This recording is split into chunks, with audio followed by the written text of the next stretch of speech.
United Nations to support Bangladesh in police and electoral reforms, says UN Resident Coordinator during meeting with Chief Advisor.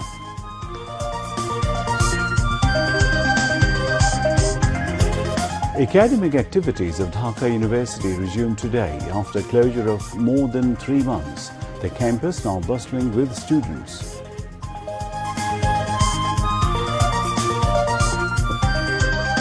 Government employees must file wealth statements every year by December 31st. Statement of this year must be filed by November 30. Government to impose 22-day ban on hillshark fishing from October 13 to November 3rd to ensure safe spawning and to increase its production, says Fisheries and Livestock Advisor. Implementation of coordinated transport initiative can keep a city free of traffic congestions, say transport experts. Marxist-leaning Anura Kumara Desanayake wins Sri Lanka's presidential election after a historic second round of counting.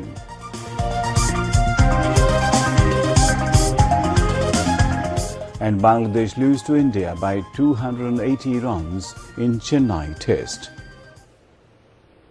Assalamu alaikum viewers, this is News at 10 on BTV and BTV World. I am Imtiaz Ahmed Siddiqui. You've just heard the highlights. Moving on to the detailed stories.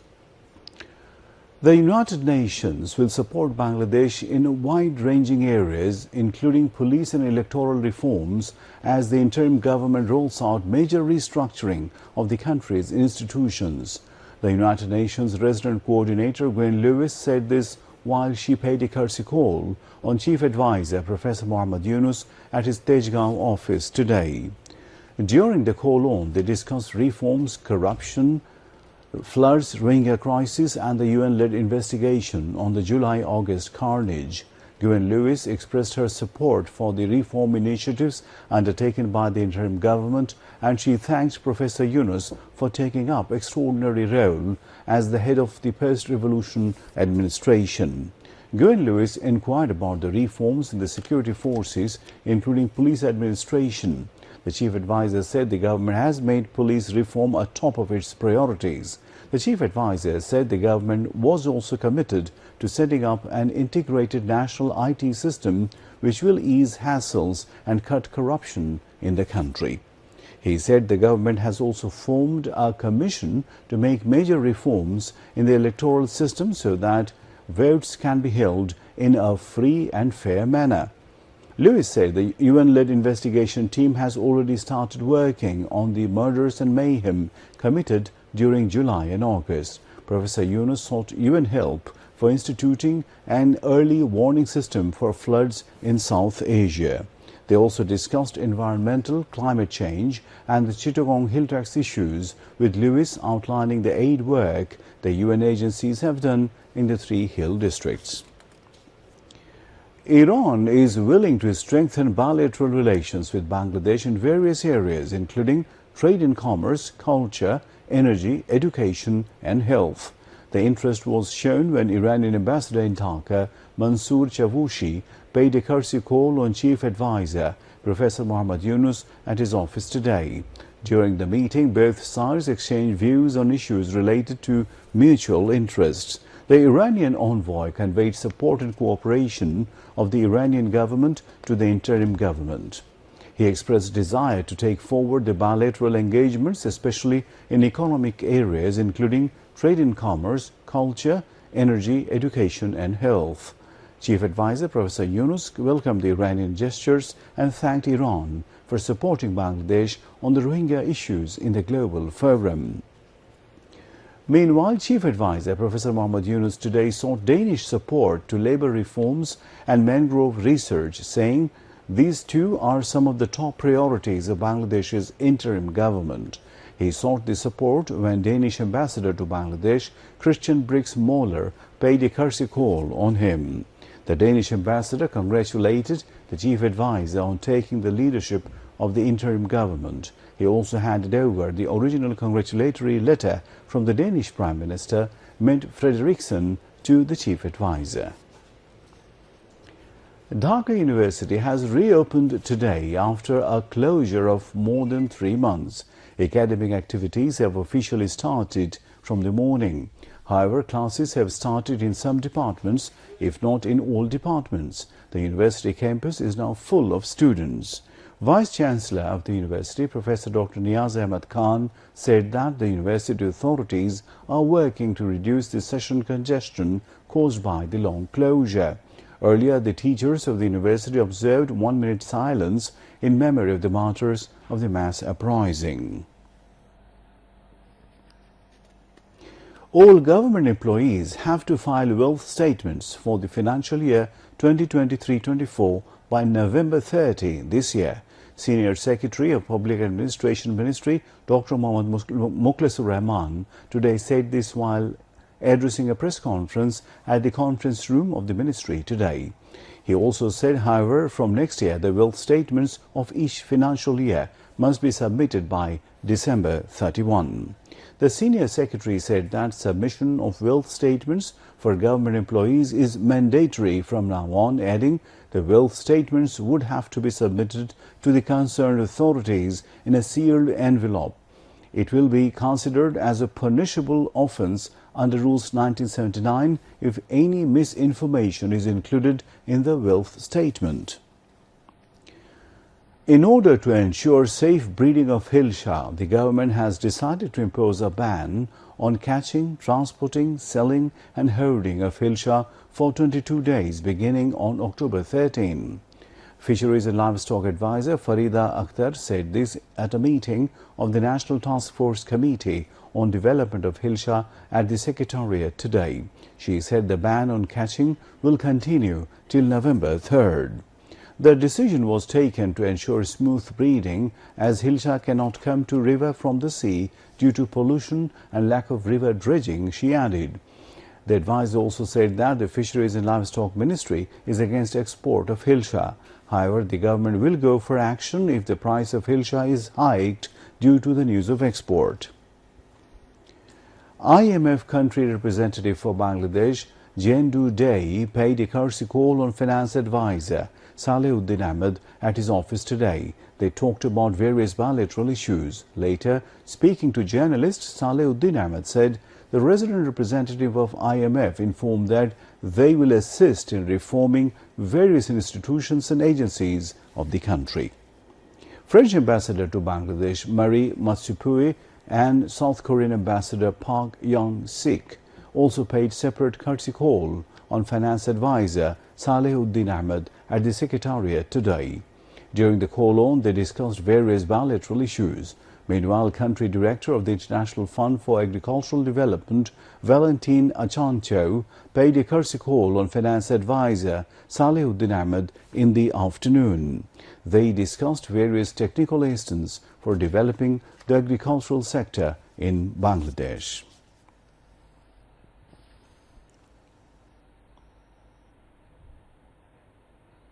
Planning advisor Waiduddin Mahmood has urged Switzerland to reduce tariffs applicable for bilateral trade. He made the call while Swiss ambassador to Bangladesh, Rito Ringley, called on him at the Ministry of Planning in the city's Shere-Bangla-Nagar area today. Deputy Head of Mission, Swiss Embassy in Dhaka, Corinne Hanchos-Pignani, was present on the occasion. During the meeting, the Swiss ambassador apprised the advisor of their activities on human rights, labour law and climate change issues and expressed interest to cooperate in tackling various challenges in the economic sector. Thanking the Swiss ambassador for his continued support to Bangladesh, the advisor sought Switzerland's cooperation in expanding technical education to increase productivity and capacity to compete in the global market. Urban transport experts think that it is important to stop the movement of pedal and battery-run rickshaws on the main roads to reduce the traffic congestion in the capital. According to them, a city free of traffic jams can be achieved through the implementation of the Coordinated Transport Initiative.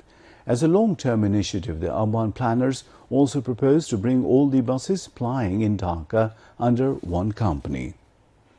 Experts estimate that serious traffic jams in Dhaka city cause an annual loss of about 40,000 crore taka. To stop this economic loss, they emphasize on decentralizing economic and administrative functions. Chief Advisor Muhammad Yunus has recently issued directives to find a quick and effective way to resolve traffic congestion in Dhaka. He issued the directives during a meeting with senior officials of Dhaka Metropolitan Police's Traffic Department and traffic management experts. Youth and Sports Advisor Asif Mahmood Shajib Bhuiya said building a new Bangladesh will be possible if the power of youths remain vigilant. He said this at the inaugural program of a training course on traffic management and social awareness at the National Sports Council in the capital today. Department of Youth Development organized it. Director General of the Department of Youth Development, Dr. Ghazi Muhammad Saifuzzaman, presided over the function. Youth and Sports Ministry Secretary Dr. Mohiuddin Ahmed also spoke. The Youth and Sports Advisor said awareness about traffic law has to be increased among people. He is hopeful that the youths will come forward to build Bangladesh the way they came forward for traffic management. India wants to build a strong relationship with Bangladesh. BNP Secretary General Mirza Fakhrul Islam Alamgir said this after Indian High Commissioner to Bangladesh, Pranay Verma, met him at BNP Chairperson's Gulshan office in the capital today. During the meeting, they discussed various issues of bilateral interest. BNP Standing Committee member Salahuddin Ahmed, Vice Chairman Nitai Roy Chaudhary and International Affairs Subcommittee member Shama Ubaid were present. After the meeting, Mirza Fakhrul Islam Alamgir briefed the reporters.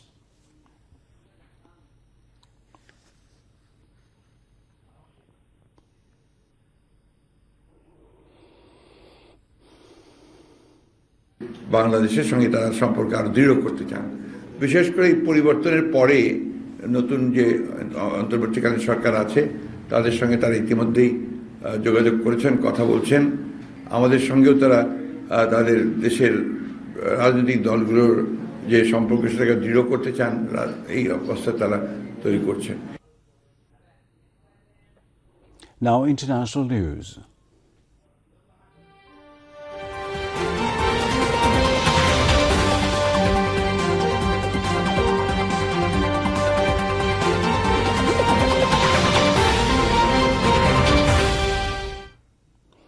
Left-leaning politician Anura Kumara Desanaike has won Sri Lanka's presidential election after a historic second round of counting.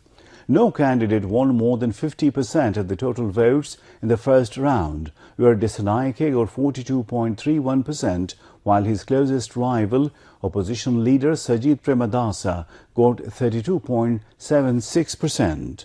But Desanaike emerged as winner after the second count, which tallied voters' second and third choice candidates.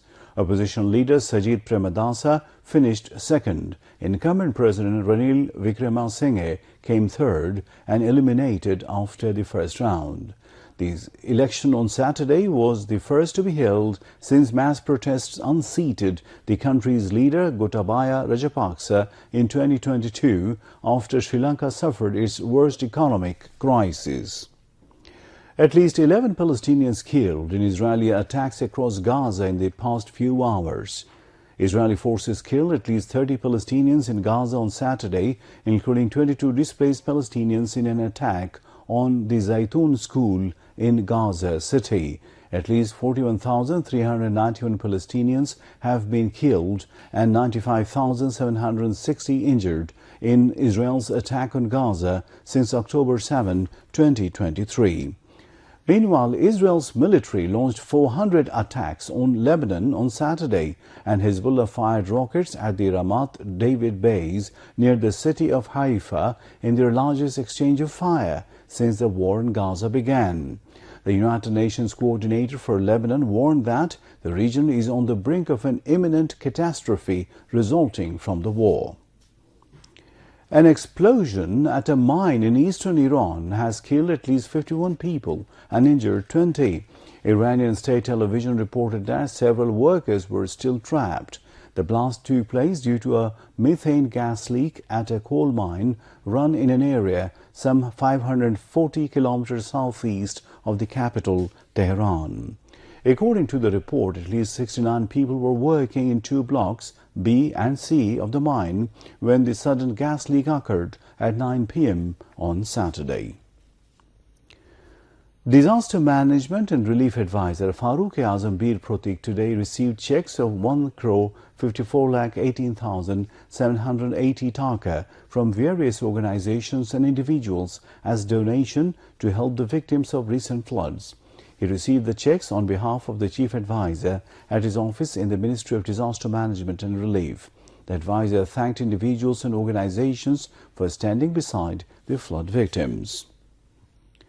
A Dhaka court today placed former Railway Minister Nur Islam Sujon on a 5-day remand in a case filed with Jatrabari police station over the death of Rafiqul Islam during the student movement.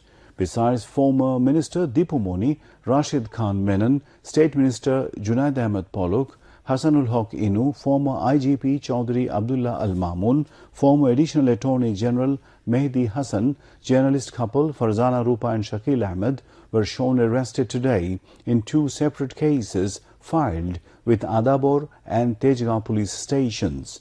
Dhaka Metropolitan Magistrate Saddam Hussain has passed the order this morning. Police produced all accused, including Salman F. Rahman, Private Industry Affairs Advisor to former Prime Minister Sheikh Hasina, before the court amid tight security. The defense lawyers applied for bail of the accused. On the other hand, opposing the bail, the prosecution appealed to keep the accused in jail. The government has appointed Mahbub al-Alam as the new Director General DG of Bangladesh Television, BTV. A Gazette notification was issued today in this regard from the Ministry of Public Administration. The notification also stated that Mahbub al-Alam has been appointed on a contractual basis for the next 2 years from the date of his joining on the condition of severing working relationship with other institutions and organizations. And now, weather.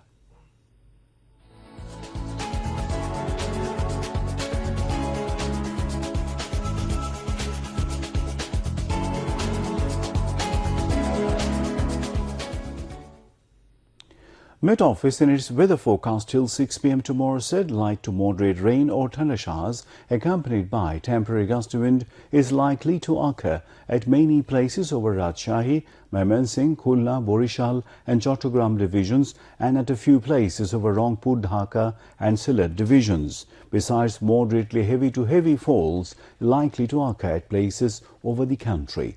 Night temperature may remain nearly unchanged and day temperature may fall slightly over the country, said the Met Office. And now sports news.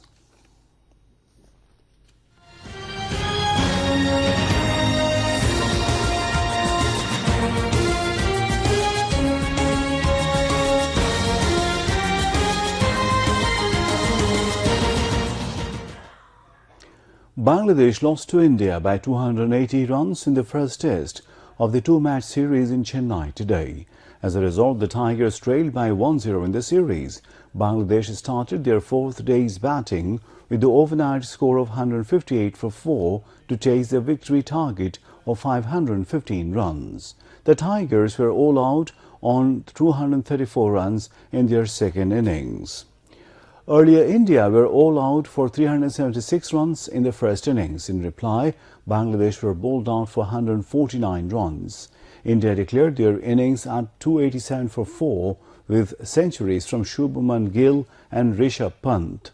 This is Gautam Gambhir's first test as India coach and he got the victory in his first assignment. Ravichandran Ashwin was adjudged man of the match. The second and last test will start on 27 September in Kanpur. New Zealand needs 68 runs more to win the gold test of two-match series against host Sri Lanka tomorrow. The Kiwis have 2 wickets and 1 day remaining. Chasing their victory target of 275 runs, New Zealand scored 207 runs for 8 in their second innings at stumps of day 4. Sri Lanka scored 305 runs in their first innings and 309 runs in their second innings. New Zealand scored 340 runs in their first innings. To end the bulletin, headlines once again.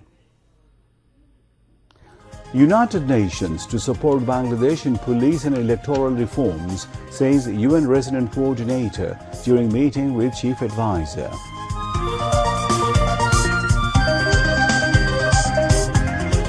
Academic activities of Dhaka University resumed today after closure of more than 3 months. The campus now bustling with students.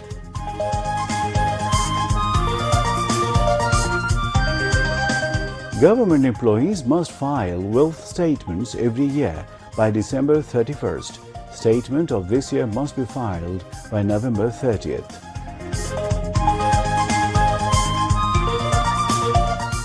Government to impose 22-day ban on hillshire fishing from October 13 to November 3rd to ensure safe spawning and to increase its production, says Fisheries and Livestock Advisor.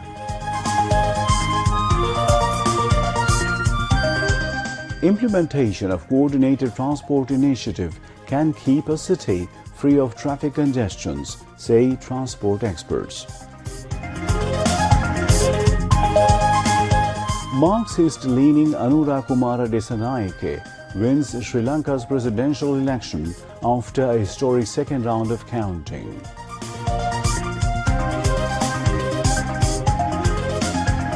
And Bangladesh lose to India by 280 runs in Chennai Test. And that's all from the newsroom for the moment. Thank you for staying with us, and we invite you to watch our 11:30 Bangla News.